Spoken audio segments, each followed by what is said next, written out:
Hi, and welcome back to Beans and Bezels. I am definitely late to the Audric Seaborne party, but this Kickstarter project created quite a buzz a few months ago.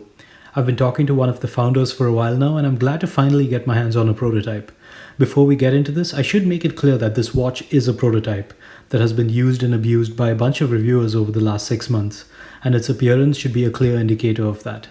The Seaborne is a 500-meter water-resistant diver that had a Kickstarter price of $600 and would later retail at $1,000.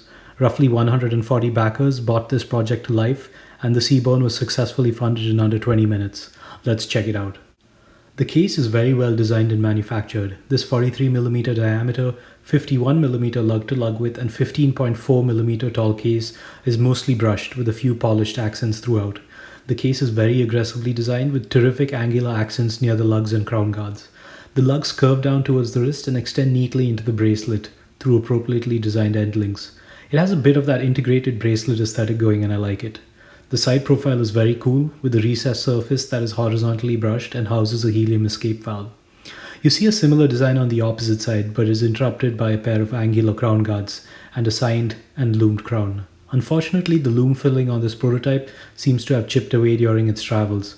Hopefully this isn't too easy to achieve though. The crown has good proportions and is mostly easy to grip and operate. I say mostly because the crown is high polished, and if you have sweaty fingers, this requires some more effort. There wasn't any crown or stem wobble though. The 120 click unidirectional bezel has a sapphire insert with all loomed elements. The bezel action is excellent and has no backplay. The bezel grip is also polished but is easy to grip and operate. Really good job on the bezel here. Flipping it over, you have a simple solid case back with an edged turtle at the center. This watch is rated for an impressive 500 meters of water resistance. For a brutish, hefty, and serious 500-meter dive watch, the Seaborne has a surprisingly beautiful, intricate, and elaborate dial design. This watch manages to combine a textured sunburst base with a sandwich-style recessed minute markers, applied and polished indices, and rhodium-plated hands. Oh, and did I mention the chapter ring also serves as a color depth gauge? Let's take a closer look. The chapter ring is colored to function as a depth gauge. The further down you go, the more of these colors will disappear. It's a neat feature for sure, and I like it. There are some small inconsistencies in the finishing on the different colored regions, but Audric has already addressed this and says that it's fixed on the production unit. The recessed and loomed minute markers are a very neat design element, and I think this is my favorite aspect of the dial. The hour indices are applied stainless steel and well filled with lume. These are rhodium plated and are finished pretty well. For $600, this is somewhat acceptable, but at $1,000 I think they will have to be better, as I did notice some small marks and dirt on a few of them. Once again, this is a prototype, so it is reasonable to assume that the quality control on the final units will be much better. There is a frame date window at the 3 o'clock position with a white date wheel in black font. You should know that I prefer date windows at the 6 o'clock, but for all you 3 o'clockers out there, this one is well done. The handset is also rhodium plated and generously filled with lume.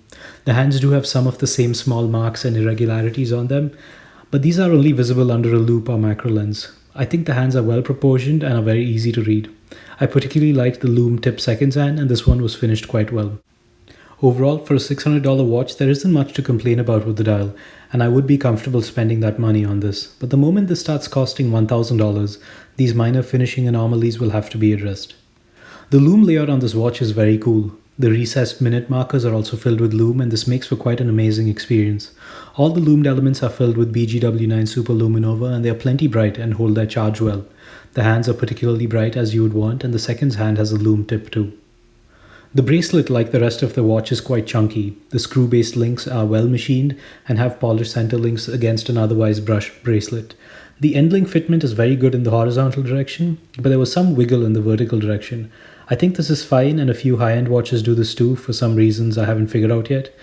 The signed ratcheting clasp is similar to a few other microbrands though, but I am a big fan of this design even though it's a bit hefty.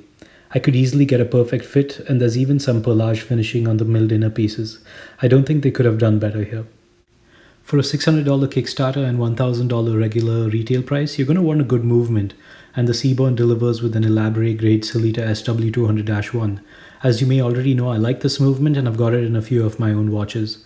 I logged the accuracy of this watch over a 3-day period and observed roughly plus 12 seconds per day. This movement can be better regulated, but considering that this watch has been traveling around the globe for the last 6 months and looks like it's taken quite a beating, I won't hold this against them. The variance was good, so I'm certain it can be back to spec after a quick visit to the watch doctor.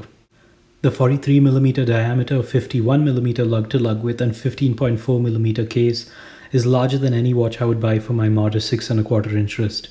But if you haven't figured it out already, this watch was not made for skinny wrists. But even so, it wasn't uncomfortable at all, and I think it actually wears quite nicely. Folks with larger wrists will have a great wrist experience with this one.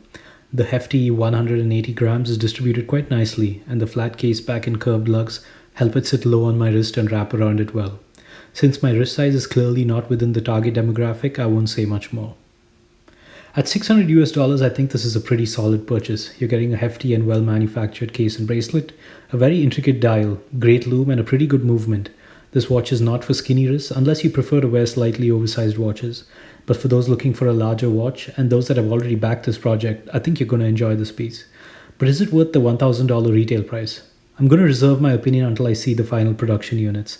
If they fix the finishing and minor QC issues on the dial and hands, and fix the slight movement in the bracelet and case fitment, I think it will be.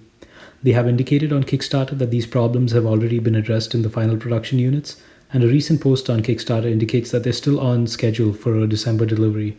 So we should see them in the hands of owners soon, and once the positive feedback starts flowing in, I think that's when I'd be ready to part with $1,000 for this. As always, thanks for watching, and don't forget to read the full review in the link below.